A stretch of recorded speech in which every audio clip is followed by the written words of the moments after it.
నమస్తే, welcome to Suman TV. నేను గిరిజ. ఇవాళ మనతో ఉన్న ప్రముఖ అతిథి వచ్చేసి శ్రీ శ్రీ శ్రీ అంబాత్రయ పీఠ వ్యవస్థాపకులు డాక్టర్ ఆదిత్య పరాశ్రీ గురువు గారు ఉన్నారు. వారితో మాట్లాడిద్దాం. గురువు గారు నమస్కారం. నమస్తే. గురువు గారు, మీరు అనుమతి ఇస్తే, అంటే మీ వీడియోస్ నేను క్రితపూర్వం చాలా వీడియోస్ చూశాను. సో ఎప్పుడు కూడా అమ్మవారి గురించి, శ్రీమాత గురించి ఎప్పుడు కూడా చాలా ప్రత్యేకించి చెప్తూ ఉంటారు. విధి విధానాలు, పాటించాల్సినవి, చేయకూడనివి ఏంటి అని. సో ఆ వీడియోస్ అన్నీ చూశాక నాకు కొన్ని రకాల ధర్మ సందేహాలు అనుకోవచ్చు ఉన్నాయి. సో మీరు అనుమతిస్తే నేను అడుగుతాను గురువుగారు. తప్పకుండా. ఓకే గురువుగారు. అయితే మనం రీసెంట్గా చూసుకుంటే సోషల్ మీడియాలో చాలా బాగా వైరల్ అయిన విషయం ఏంటి అని అంటే, ఒక స్త్రీమూర్తి ఒక ఆలయంలో కూర్చొని మరి మెట్ల మీద, అంటే మనకు ఆడవాళ్ళకి నెలసరి సమయం ఉంటుంది కదా, సో పీరియడ్స్ టైంలో అమ్మవారి దగ్గరికి వెళ్తాను, నిత్యం పూజ చేస్తాను. సో పీరియడ్స్ టైంలో కూడా అమ్మవారికి అభిషేకాలు, అర్చనలు అన్నీ చేస్తాను. నేను దాదాపుగా ఒక 5 ఏళ్ల నుంచి నేను ఈ కార్యక్రమాన్ని కొనసాగిస్తున్నాను, నాకేం కాలేదు, నేను బాగానే ఉన్నాను అంటూ చాలా హల్చల్ అవుతుంది ఆ వీడియో. అంటే అసలు ఎలాంటి మెసేజ్ ఇస్తుందో చూసే వాళ్ళకి అర్థం కాని పరిస్థితి. మనం ప్రస్తుతం కూడా ఇక్కడ మనకు చాముండేశ్వరి అమ్మ ఉన్నారు, అక్కడ త్రిముఖంగా త్రయంబక అమ్మవారు ఉన్నారు. సో ప్రజెంట్ మనం కూడా అమ్మవారి గుడిలోనే ఉన్నాం కదా గురుగారు. నిజంగా అది ఎంతవరకు సమంజసం అంటారు? నిజంగా పీరియడ్స్లో అమ్మవారికి అభిషేకాలు, అర్చనలు, పూజలు చేయొచ్చు అంటారా? అందుకే మన పెద్దలు కొన్ని నియమాలు పెట్టారు. అనుభవజ్ఞులే దేనినైనా టేకప్ చేయాలని మనకు శాస్త్రంలో చెప్పారు. అంటే పరిపూర్ణమైన అనుభవంతో ఉండేవాళ్ళే దేన్నన్నా ముందుకు తీసుకురావాలి. అనుభవం లేని వాళ్ళకి ఏమి ఇవ్వద్దు, ఇస్తే సమాజం సర్వనాశనం అవుతుందని పెద్దలు చెప్పేవాళ్ళు. ఇప్పుడు మీరు చెప్తున్నటువంటి ఈ అంశాన్ని వినడానికే నాకు అసహ్యం వేస్తుంది. బహిష్ట్ ఏమిటి, పీరియడ్స్ టైంలో దేవుళ్ళ దగ్గరికి వెళ్ళడం ఏమిటి, అభిషేకం చేయడం ఏంటి, ముట్టుకోవడం ఏమిటి, ఇదంతా కూడా ఏంటంటే వాళ్ళ అజ్ఞానానికి పరాకాష్ట. నేను కూడా చూశాను, చాలామంది నాకు వీడియోస్ పంపించారు. మీరు కూడా శ్రీ విద్యలో ఉన్నారు కదండి, ఇది ఎంతవరకు వాస్తవము, శ్రీ విద్య తంతులో ఇది ఉందా, శక్తి పరంపరలో ఇది ఉన్నదా, మీరు అమ్మవారి దాసులు కదా చెప్పండి అన్నారు. మాట్లాడడానికి హేయకరంగా ఉన్నదండి, ఏం చెప్పాలని చెప్పేసి నేను మాట్లాడలేదు. సందర్భానుసారినా జగదంబ యొక్క సమ్ముఖంలో మనం ఉన్నాం. మీరు అడుగుతున్నారు. కొండాపూర్లో వెలిసినటువంటి అర్ధనారీశ్వరి దేవాలయమే అశాస్త్రీయము, శాస్త్ర ప్రమాణమైన దేవాలయం అది కాదు. అది ఒక వ్యాపార కోణంలోనే దాన్ని కట్టారు అని నేను అనుకుంటున్నాను. ఎందుకంటే ఇది వేదాంత సత్యం. ఆ ఆలయాన్ని శాస్త్ర ప్రమాణంగా కట్టలేదు, అది శాస్త్ర ప్రమాణమైనటువంటి ఆలయం కూడా కాదు. అర్ధనారీశ్వరి అన్నది ఒక అంశ, భావాత్మకమైన ఒక దర్శనం, స్త్రీ పురుషులు ఇరువురు సమానమే అని చెప్పే ఒక కోణం, అది వివరణాత్మకమైనటువంటి దర్శనమే తప్ప ఆలయ రూపకల్పనకు ప్రతికూలం, సానుకూలమైనటువంటిది కాదది. ఓకే. ఇప్పుడు మనకు దేవేరులకు, అయ్యవారికి, అమ్మవారికి తంతు చేసేటప్పుడు అక్కడ స్త్రీ సూక్త పఠనం చేయాలా, పురుష సూక్త పఠనం చేయాలా? ఒకవేళ అమ్మవారికి మంగళసూత్రం వేస్తాం, ఇప్పుడు ఒకే మెడలో 2 భాగాలు ఉంటాయి కదా, మంగళసూత్రం ఇద్దరు కలిపి వేయాలా? ఓకే. మెడ ఒక్కటే, సగం అమ్మ సగం అయ్య, మంగళసూత్రం ఎట్లా వేయాలా? కుదరదు. 1 సైడ్ వేయాలనా? 1 సైడ్ మంగళసూత్రం వేస్తే మధ్యలో గీత పెట్టేస్తావా? తాడు ఎక్కడ కడతావు మెడకు? తంతు భేదం జరగడానికి అవకాశం ఉన్నది. అక్కడ చాలా మానవుడి తన యొక్క అజ్ఞానంతో అది కట్టాడేమో కానీ శాస్త్రం దాన్ని ఒప్పుకోదు. అటువంటి దేవాలయ దర్శనం కూడా చేసుకోవద్దు దయచేసి. అజ్ఞానంతో నిర్మాణం చేశారు కాబట్టి అజ్ఞానపూరితమైన ఆలోచనలే వస్తాయి. ఇకపోతే ఆ వీడియోలో ఆమె ఏం చెప్పిందంటే, ఆడవాళ్ళు పీరియడ్స్లో దేవాలయం పోతే తప్పేంటి అన్నది. అమ్మ, మేధోమూర్తి అమ్మ, నువ్వు చాలా గొప్పదానవు, సమాజానికి మంచి మెసేజ్ ఇచ్చావు. ఆనాడు సీత, అనసూయ, సావిత్రి, మండోదరి, రుక్మిణి లాంటి పతివ్రతల కన్నా గొప్పదానవా నువ్వు? వాళ్ళకు బుద్ధి లేదా, వాళ్ళకు జ్ఞానం లేదా? వాళ్ళెందుకు నియమాలు పాటించారు? ఈనాడు నువ్వు గొప్ప సంఘ సంస్కర్తవా, సమాజాన్ని దిశానిర్దేశం చేయడానికి వచ్చావా? వాళ్ళకన్నా నువ్వు తెలివిమంతురాలవా? అందులో ఇంకో మాట గురువుగారు, ఇది దేవుడి సృష్టే కదా, దేవుడు పెట్టిందే కదా, సో మనం దేవుడికి పూజ చేసి తప్పేంటి అనేది ఇంకో మాట. దేవుడు పెంట కూడా సృష్టించారు, పులుముకుంటావా ఏంటి? దేవుడు పెంట కూడా సృష్టించాడు, పులుముకుంటావా? దేని పద్ధతి దానికి ఉంటుంది. ఋతుధర్మం గురించి, ఋతుస్రావం గురించి, ఋతు మార్గం గురించి మొదట తెలుసుకోండి. అది హేయమైంది, అది అస్పృశ్యమైంది కాదు, కానీ దాని పవిత్రత దానికి ఉన్నది. దాన్ని ఎలా వాడాలో అలాగే వాడాలి. ఇదంతా ఏంటంటే వాళ్ళు వాళ్ళ యొక్క స్వలాభాన్ని వాళ్ళు హైప్ చేసుకోవడానికి చేసినటువంటి ప్లాన్. కానీ దైవం సత్యం కదా, ఇరుక్కుపోయారు. ఏదో చేద్దాంలే, ఏదో ఇద్దామనుకున్నారు, అది సబబు కాదు, ఇది చాలా తప్పు, వాళ్ళు చెబుతున్నది తప్పు. ముఖ్యంగా చెప్పాలంటే ప్రేక్షకులకి ఆ దేవాలయం అశాస్త్రీయమైనది, అట్టి దేవాలయ దర్శనం చేసుకున్నా మీకు సమస్యలు వస్తాయి, ఇబ్బందులు వస్తాయి తప్ప మంచి జరగదు. అర్ధనారీశ్వరి అనున్నది ఒక అంశ, ఆ అంశకు ఒక ప్రాతినిధ్యం ఉన్నది, ఒక ధర్మం ఉన్నది, ఆలయ రూపకల్పనకు యోగ్యమైంది కాదు. ఇంకొకటి, పీరియడ్స్లో కనుక మీరు ఆలయ దర్శనం చేసుకున్నా, దేవతామూర్తుల యొక్క దర్శనం చేసుకున్నా మీకు బ్రహ్మహత్యా పాతకం తగులుతుంది, తస్మాత్ జాగ్రత్త. ఓకే గురుగారు, అయితే మరి మనం తను ఆల్రెడీ చేసేసింది, సో మనకి ఎలాంటి అంటే మనకు ఫ్యూచర్లో ప్రస్తుతానికి బాగానే ఉన్నాను, 4 ఏళ్ల నుంచి చేస్తున్నాను అని అనింది కదా, రాబోయే రోజుల్లో మరి చేయకూడని పనులు చేసింది కాబట్టి మీరు ఇందాక అన్నారు బ్రహ్మహత్య దోషం అనేసి, సో తన పరిస్థితి ఏ విధంగా ఉండబోవచ్చు అంటారు? మరి అనుభవిస్తుంది, ఇంతకు అనుభవిస్తుంది, ఎందుకు అనుభవించదు? మనకు ధర్మశాస్త్రంలో ఒక మాట ఉన్నది, నువ్వు ఏమి ఇస్తావో అదే ప్రతిఫలంగా పొందుతావు అని. వాస్తవంగా అంటే ఆలయం మీద కానీ వారు చేసినటువంటి కామెంట్స్ మీద వేదాంతవేత్తలు ఒక 10 మంది పెద్ద మనుషులు ఆలయం దగ్గరికి వెళ్ళి చర్చ చేయాల్సింది. మాలాంటి పీఠాధిపతులు కానీ స్వామీజీలు కానీ ఏ ఆగమం ప్రకారంగా నువ్వు దేవాలయం కట్టావు, నీకు దేవాలయం కట్టడానికి ఎవరు ప్లాన్ ఇచ్చారు, ఆ పండితుడు ఎవరు, ఇక్కడ ప్రతిష్ట ఏ ఆగమం ప్రకారంగా చేశారు, ప్రతిష్టకు వాడిన మంత్రాలేవి, అక్కడ నిక్షిప్తం చేసిన యంత్రం ఏమిటి, దానికి ఏ మంత్రంతో యజ్ఞశక్తిని ధారబోసారు, ఇవన్నీ అడగాల్సింది. కాకపోతే ఏంటంటే సమాజంలో మనన్న వాళ్ళు మనకే సపోర్ట్ చేయరు కాబట్టి మీరు అడుగుతున్నారు, నేను ప్రేక్షకులకు అందరికి చెప్తున్నాను, ఆమె చేసిన కామెంట్ తప్పు, ఆ దేవాలయం కూడా తప్పు. ఓకే, అయితే దీన్ని ఇన్స్పిరేషన్గా తీసుకొని బయట కూడా ఆడవాళ్ళు నిజంగా సృష్టికి మూలమైందే కదా, తప్పు కాదు కదా అనే అపోహలోనే ఉండిపోతున్నారు. సో మరి వాళ్ళకి ముందు జాగ్రత్తగా ఏదైనా చెప్పాలి అంటే స్పెషల్గా మహిళల కోసం మీరేం చెప్తారు గురుగారు? ఒక్క 5 రోజులే మీరు అమ్మవారి దర్శనం చేసుకోకపోతే ప్రాణం పోతుందా? మనం ఏదైనా ఇంజుర్డ్ అయిపోతే కొన్ని ప్లేసెస్కి వెళ్ళాం మనం. అవును, ఎందుకంటే అక్కడ ఏం తగిలినా, రక్తస్రావమైనా, ఏదైనా చీము నెత్తురు లాంటిది వచ్చినా కొంత పక్కకుంటాం మనం, అందరిలోకి రాము, ఎందుకంటే స్మెల్ రావచ్చని, దాంట్లో ఉన్న బ్యాక్టీరియా వేరే వాళ్ళకి అంటుతుందని చెప్పేసి. స్త్రీ యొక్క ఋతుస్రావం గురించి మనకు శాస్త్రంలో ఒక బుక్కే ఉన్నది హిందూయిజంలో.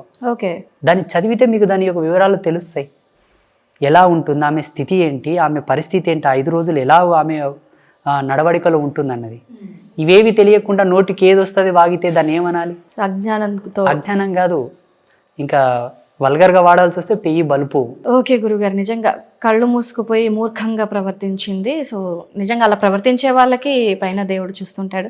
సో గురుగారు, మనకు ప్రజెంట్ కనుక చూసుకుంటే HMPV అనే వైరస్ చాలా విపరీతంగా వ్యాపించి ఉంది.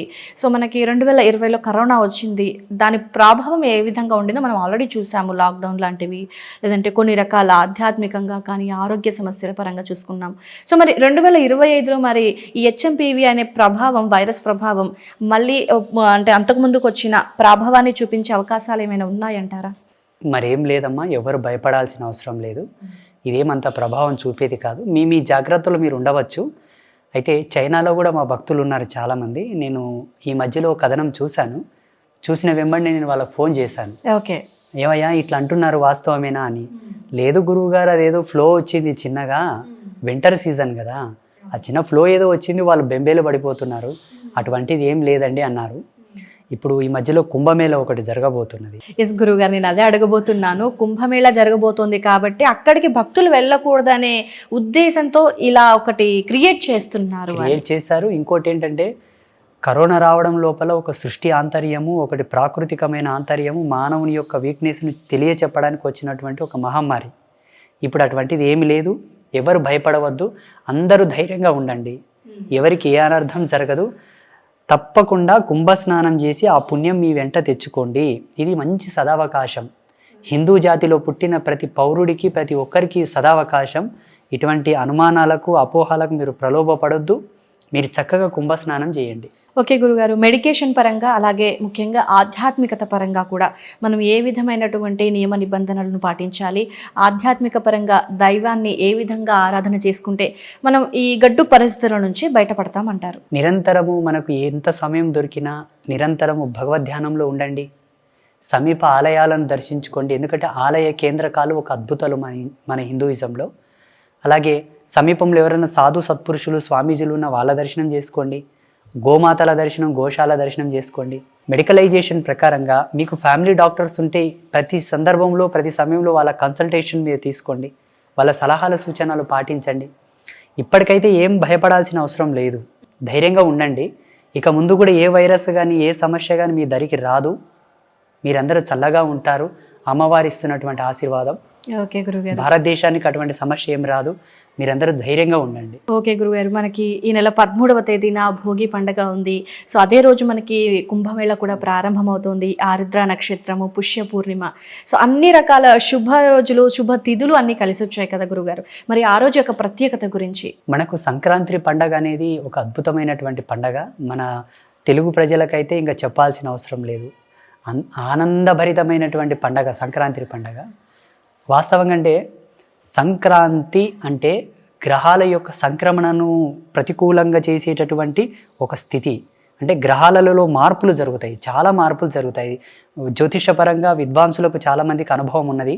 ఖగోళమైనటువంటి విద్వత్తు పైన అనుభవం ఉన్న వాళ్ళకి దాని గురించి వివరణ తెలుసు.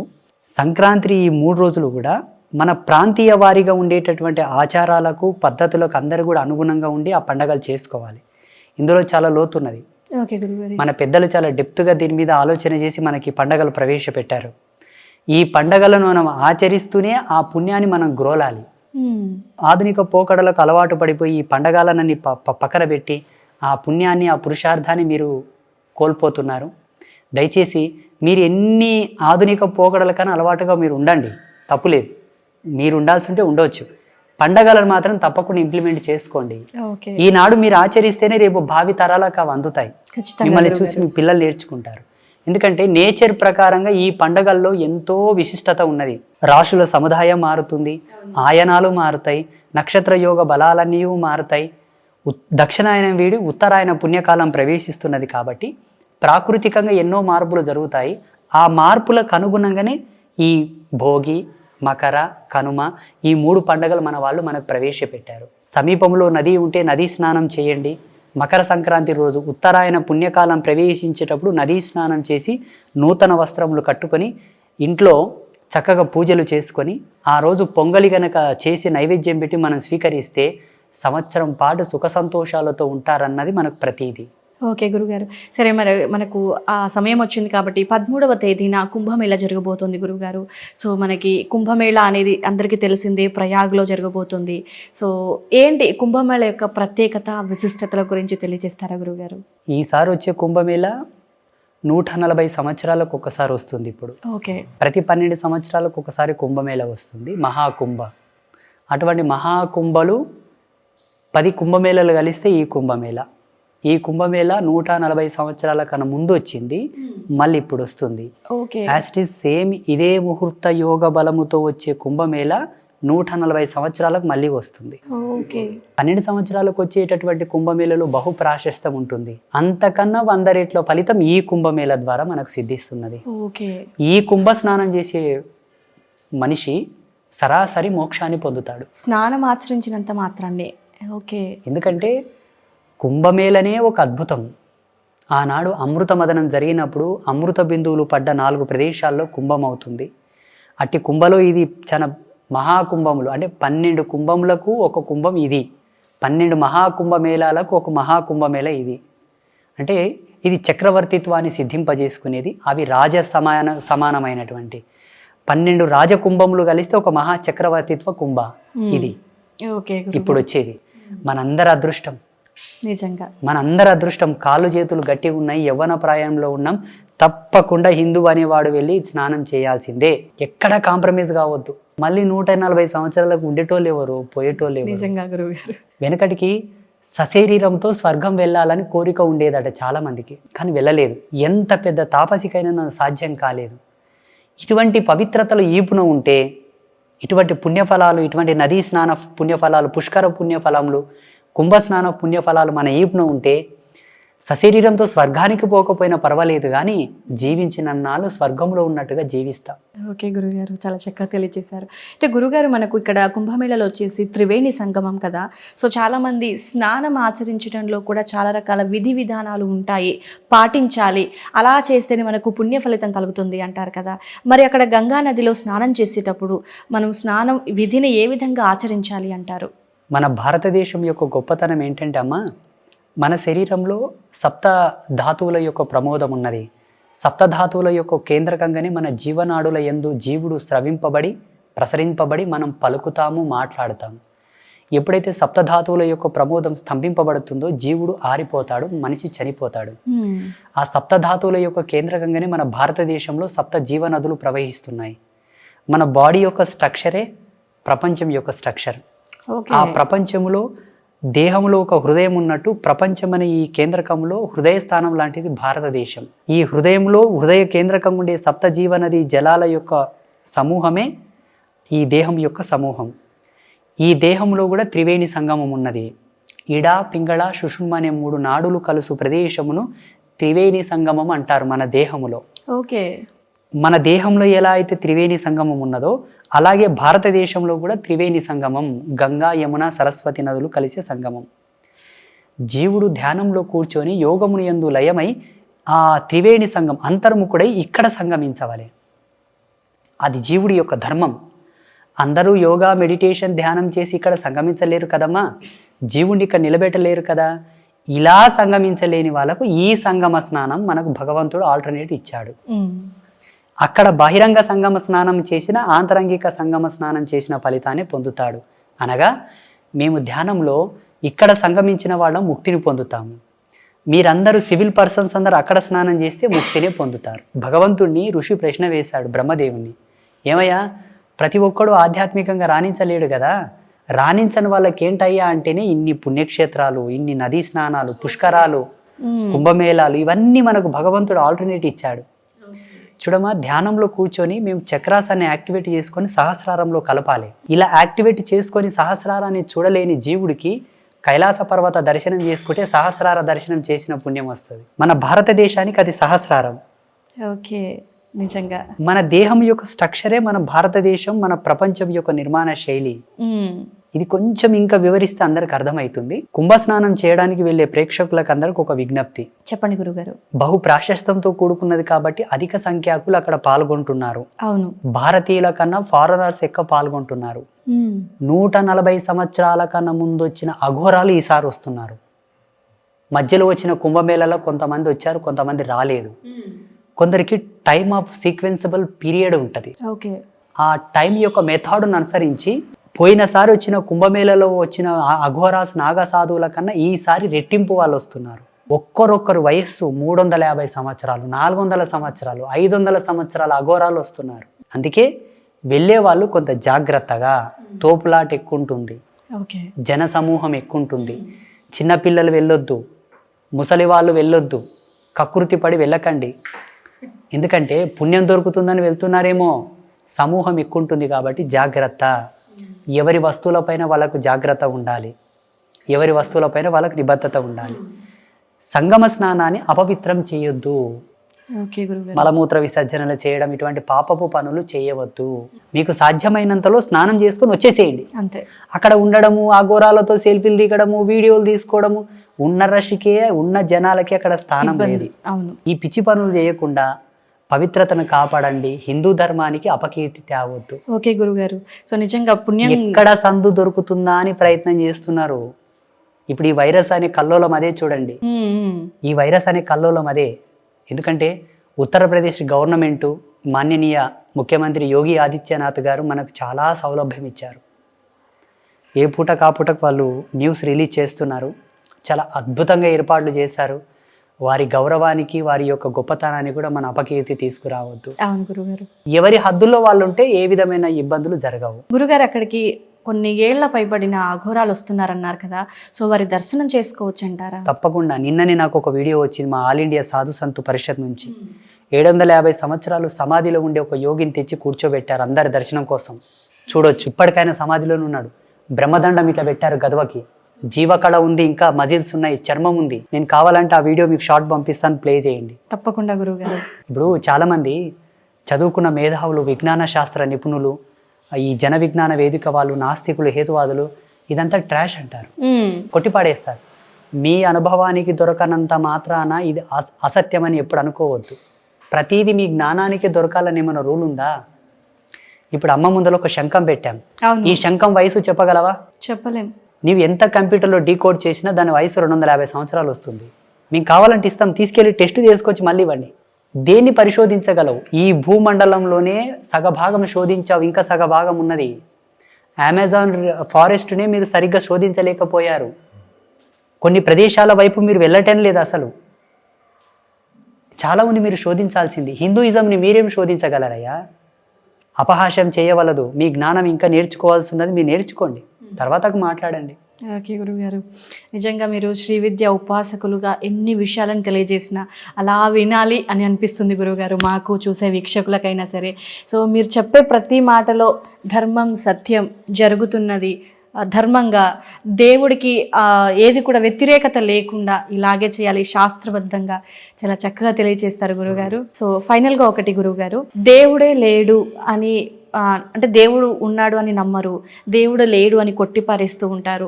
సో ఏకంగా దీని మీద డిబేట్లు కూడా జరుగుతూ ఉంటాయి. దేవుడు లేడు, సనాతన ధర్మం లేదు అనేది చాలా రకాలుగా బయట మనం చూస్తూనే ఉన్నాం. సో మరి అలాంటి మూర్ఖులు అనొచ్చు, ఎందుకు అనంటే వాళ్ళు వాదించే వాదన అలా ఉంటుంది కాబట్టి అనాల్సి వస్తుంది. సో అలాంటి వాళ్ళ కోసం మీరేం చెప్తారు గురుగారు? భగవంతుడు ఉన్నాడో లేడో మీకు అనవసరం, కొలుస్తారా లేదా అది చెప్పండి. ఇప్పుడు ఒక సబ్జెక్టును మనం చదువుతాం, తగు అనుభవము సిద్ధించుటకు ఒక చదువు మనకు అవసరం. నీకు చదువు అవసరం, పుస్తకంతో పని లేదు. అవును. జీవుడు ఈ జన్మనెత్తిన తర్వాత పరిపూర్ణతను పొందగలిగినటువంటి అభ్యాసన ఏదైనా ఉన్నది అంటే ఆధ్యాత్మికతనే. అది మినహా ఏమీ లేదు ఈ జగతిలో, ఏమీ లేదు. అట్టి అభ్యాసనకు ఒక రూపం కావాలా, ఒక దార్శనికత కావాలా.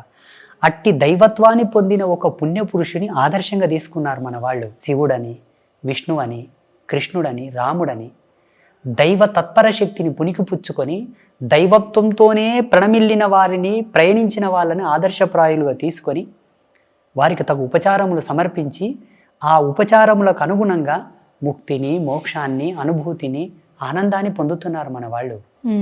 మీకొచ్చిన ఇబ్బంది ఏమిటి? దైవత్వం నీ జ్ఞానానికి దొరికేది కాదయ్యా. నీవు 1,00,000 PhDలు చేసినా నీవు దైవత్వాన్ని కనిపెట్టలేవు.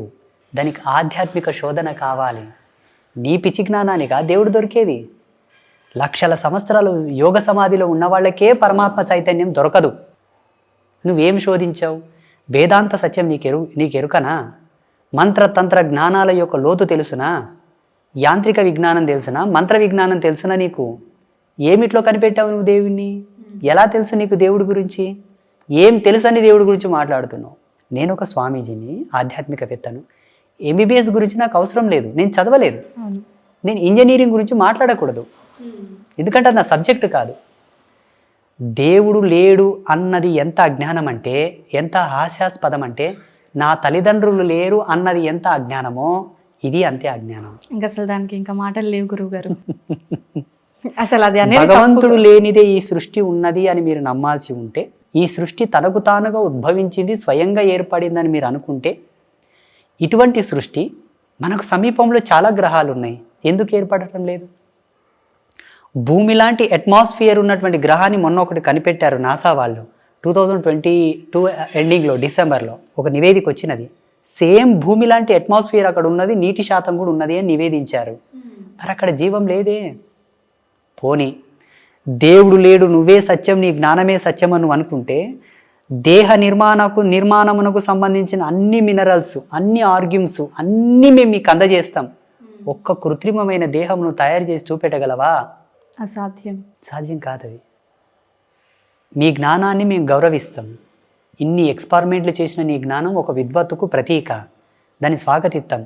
దైవశక్తితో ఆటలు మంచిది కాదు అంటారు కదా గురుగారు, మనిషితో పెట్టుకో కానీ దేవుడితో పెట్టుకోకు అనేది. వద్దు. నీ వయసు ఎంత, నీ అనుభవం ఎంత? ఒకవేళ నువ్వు కనిపెట్టాలే, దేవుని రుచి చూడాలనుకుంటే రా, మాతోనికి నేర్పుతాం. నిజంగా గురు, వీఆర్ ఎక్స్పర్ట్ ఇన్ దస్. మేము దాంట్లో ప్రావీణ్యులం. రండి, మాతోనికి రండి, మేము నేర్పుతాం. దేవుడు అనేవాడు ఎలా ఉంటాడో రుచి చూసి మరీ పంపిస్తాం, అప్పుడు మాట్లాడండి. ఉన్నాడా లేడా యా, అనేది. ఎగ్జాక్ట్లీ. ఇప్పుడు ఇందాక నేను రూమ్లో 2 విఐపీలను కూర్చోబెట్టి వచ్చానమ్మా అన్నాను. అవును, నేను అక్కడ వాళ్ళని కూర్చోబెట్టి వచ్చాను, నాకు తెలుసు, మీకు తెలియదు. తెలీదు. అవును, నేను చెబితే కానీ మీకు అర్థం కాలేదు. దైవత్వం నువ్వు చూడలేదు, దేవుడు నీకు తెలియదు. నేను చెబుతా, తెలుసుకో. అంతే. No more questions, no more arguments. So నిజంగా గురుగారు, సో ఇక్కడ దేవాలయ విశిష్టత గురించి, అలాగే మాకున్నటువంటి మీ అనుమతితో మా ధర్మ సందేహాలని కూడా నివృత్తి చేసినందుకు, అండ్ మరొక్కసారి మీకు కంగ్రాచులేషన్స్ డాక్టరేట్ తీసుకున్నందుకు. డాక్టరేట్ అనేది నాకు ఇవ్వలేదు, యావత్ హిందూ సమాజంలో పుట్టిన ప్రతి వ్యక్తికి, ప్రతి నా శిష్యులకు, నా యొక్క సమూహానికి, హిందూ సమాజానికి, ప్రపంచవ్యాప్తంగా ఉండేటటువంటి నా హిందువులకందరికీ ఆ డాక్టరేట్ని నేను అంకితం చేస్తాను. అది నాకు ఇవ్వలే. నేను హొసూరు యూనివర్సిటీ వాళ్ళు నాకు ఫోన్ చేసి మీకు డాక్టరేట్ ప్రకటించారండి అంటే, ఏ ప్రాతిపదిక మీద ఇస్తున్నారు నాకు డాక్టరేట్ అని అడిగారు. మరి ఎందుకు ఇస్తున్నారు, క్లారిటీ ఉండాలి కదా, ఎందుకు ఇస్తున్నారు అన్నాను. లేదండి, సోషల్ మీడియా మాధ్యమంగా సనాతన ధర్మం పట్ల మీ విశ్లేషణ మాకు నచ్చింది, ఆ క్లారిటీ మాకు నచ్చింది, ఓకే, ధర్మం యొక్క విలువలను చెప్పే కోణంలో మీకు అది ఇస్తున్నాం అన్నారు. వాస్తవంగా ఈ ఆబ్జెక్టివ్ మీద ఇయ్యొచ్చా అని అడిగాను నేను. అయ్యో, అది మా యొక్క ప్రొఫెసర్స్ తీర్మానం చేశారండి, మా వాళ్ళు సమ్మతించారు, వాళ్ళు ప్రకటించారు అన్నారు. ఓకే, సరే వస్తాను అన్నాను. అంటే సనాతన ధర్మానికి సంబంధించిన అంశాల మీద నాకు ఇచ్చారు కాబట్టి, ఈ ధర్మం పురాప్రాకృతం, అజేయం, అనంతం, అనాది, సనాతనం, అక్కడి నుంచి వచ్చి ఇప్పటి వరకు ఇక ముందుండే వాళ్ళందరికీ ఇది అంకితం, ఈ డాక్టరేట్. ఇక ముందు ఏ అవార్డు వచ్చినా, ఏ రివార్డు వచ్చినా, ఏమొచ్చినా మనందరిది, నా ఒక్కరిదైతే కాదు. నిజంగా గురుగారు చాలా అద్భుతంగా తెలియజేశారు. నాది అనేది కాకుండా మనది అనేది. గురుగారు, నిత్య పూజ చేసే భక్తులు ఉంటారు కదా, మరి వాళ్ళు మాంసం తినొచ్చా తినకూడదా, తింటే ఏం జరుగుతుంది, సో అంటే మన సనాతన ధర్మం ప్రకారం తినాలని ఉందా, తినకూడదని ఉందా, ఒకవేళ తింటే ఏం జరుగుతుంది అంటారు గురుగారు, తెలియజేస్తారా? ఏం పర్వాలేదు, అభేరపడాల్సిన అవసరం లేదు. చక్కగా మీ ఇష్టాన్ని బట్టి, మీ రుచిని బట్టి మీరు తినొచ్చు. ఆయా ప్రాంతాల ఆచారము, వాళ్ళ యొక్క కుటుంబ ధర్మాలను బట్టి చాలామందికి అలవాటులో భాగంగా మాంసాహారం చేరిపోయింది. అవును, వాళ్ళ రుచి అది. ఒకరు రుచిని మనం ప్రతిఘటించడం ధర్మం కాదు. శాస్త్రవచనం ఏమిటి అంటే, ఏవైనా పర్వదినాలు ఉన్నాయనుకోండి, ఏకాదశి, పౌర్ణమి, అమావాస్య, పంచమి, ఇటువంటి పర్వదినాలు, వైకుంఠ ఏకాదశి, తొలి ఏకాదశి, మహాశివరాత్రి, ఇటువంటి విశేషమైనటువంటి తిథుల్లో తినకండి, ఆ పవిత్రతను కాపాడండి, అది మన బాధ్యత. మిగతా రోజుల్లో జనరల్గా మీరు తినండి, తిన్న రోజు భగవద్ పూజకు మీరు ఉపక్రమించవద్దు. ఓకే, ఉదయం లేచి చక్కగా స్నానం చేసుకొని, దీపారాధన చేసుకొని, పూజ చేసుకొని, అంతా చేసుకొని పక్కకు వచ్చి మీరు తినండి, హ్యాపీగా ఉండండి. మరుసటి రోజు పొద్దున్నే లేచి శుచిగా స్నానం చేసుకొనే మీరు దేవుడి దగ్గరికి వెళ్ళండి. ఓకే, తిన్న తర్వాత పూజ దగ్గరికి వెళ్ళకూడదు. తిన్న తర్వాత వెళ్ళొద్దు, అంతకుముందు వెళ్ళండి, చక్కగా పూజ చేసుకోండి. తిన్న తర్వాత వెళ్ళొద్దు, ఆ రోజు దూరంగా ఉండి మరుసటి రోజు అభ్యంగ స్నానం చేసుకొని దేవుడి దగ్గరికి వెళ్ళండి. అంటే ఈ మధ్య అంటే నాన్ వెజ్ తినే ప్రియులు ఎక్కువ ఉన్నారు, సో మీరు అన్నట్టుగానే, సో దాన్ని అవాయిడ్ చేయలేరు, అలానే పూజని మానుకోలేరు. బట్ ఇది ఒక సందేహం, తినొచ్చా తినకూడదా అనేది. తినొచ్చు. మామూలుగా మనకి ఎలా ఉంటుందంటే, పూజల్లో 2 నియమాలు ప్రధానం, అంతఃకరణ శుద్ధి, బాహ్య శుద్ధి. అంతఃకరణ శుద్ధి నీకు ఉంది అని ఎట్లా నిరూపణ అవుతుందంటే, ఒక ఫోటో పెట్టుకొని ఇంత దీపం వేస్తున్నావంటే నీకు శుద్ధి ఉన్నట్టే లెక్క. ఎంత ప్రేమ లేకపోతే ఫోటో పెట్టుకుంటాం, దీపం పెట్టుకుంటాం, ఇక్కడ ఉంటుంది కదా, ఉంది. బాహ్య శుద్ధి ఏంటి అయ్యా అంటే, ఇలా తిన్నప్పుడు, ఏదైనా డ్రింక్ చేసినప్పుడు, నాన్ వెజ్ తిన్నప్పుడు, సతీ సాంగత్యం జరిపినప్పుడు అక్కడ వెళ్ళొద్దు. ఓకే, శుచిగా స్నానం చేసుకొని ఆయన పవిత్రతను మనం కాపాడితే మనకిచ్చే పుణ్యం మనకి ఇస్తాడు. మనం ఒక ఆఫీసర్ దగ్గరికి వెళ్ళాలంటేనే ఒక పద్ధతితోటి ఒక పుష్పగుచ్చం తీసుకొని, ఆయనకి ఇష్టమైనది ఏదో పట్టుకొని, ఇంత క్యాష్ డబ్బు పట్టుకొని వెళ్ళి ఆయనకి ఇచ్చి ప్రసన్నం చేస్తాం ఒక ఆఫీసర్ని. భగవంతుడితోనికి వెళ్ళాలంటే నియమాలే ప్రధానం, నియమాలే ప్రధానం. ఆయనకు కావాల్సినవి అవే, ఆయనకు అవసరమయ్యేవి కాకపోయినప్పటికీ అందు కేంద్రకంగా నీకు ప్రసరించేటటువంటి పుణ్యానికి అవి అవసరం. ఈశ్వరుడికి అవి అవసరం లేదు, కానీ నీకే ప్రతిఫలంగా వస్తాయి. దేవుడికి ఒక విషయ పట్టిక ఉన్నది, భగవంతునకు నువ్వు ఏమి సమర్పిస్తున్నావో అతగాడు నీకు అదే ఇస్తాడు, అనగా దేవుడు నీకు అదే ఇస్తాడు. మనం ఏ విధంగా కొలిస్తే ఆ విధంగానే.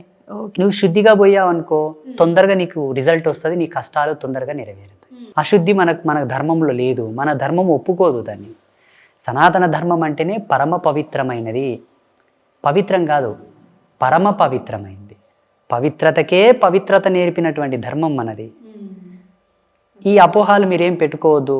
మీరు తిన్నా ఆ రోజు దూరంగా ఉండండి, మరుసటి రోజు వెళ్ళి చక్కగా పూజ చేసుకోండి. క్షీరసాగర మదనం చేయుటకు దేవతలకు దానవులకు పెద్ద పని సాధ్యపడలేదు. భగవంతుడు దాన్ని కొంత సవరించి ఆల్టర్నేట్ కొన్ని ఆప్షన్స్ ఇచ్చాడు. అలాగే ఆ కాన్సెప్ట్ తోట అమృత మదనం జరిగింది, అమృతం వచ్చింది.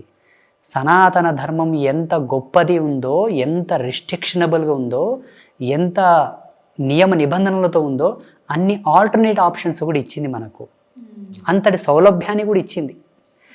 ఒకేసారి గొంతు నొక్కి పెట్టి చెప్పలా, లేదు, ఆర్డర్ చేసింది. చూడరా, ఇది పరమపదమైనది, ఇది పరమ పవిత్రమైంది, చేయలేకపోతే ఇది కూడా ఉన్నది. అంతేగాని ఇది కాక అది కాక అన్యమైన ప్రదేశంలోకి వెళ్ళి బలి కావద్దు, అక్కడ ఏదో ఉందని వెళ్ళి గోతిలో పడి మళ్ళీ గిలగిలా కొట్టుకోవద్దు అన్నది ధర్మవచనం. ఇది అందరూ స్వీకరించాలి. తప్పకుండా గురుగారు. ధన్యవాదాలు గురుగారు.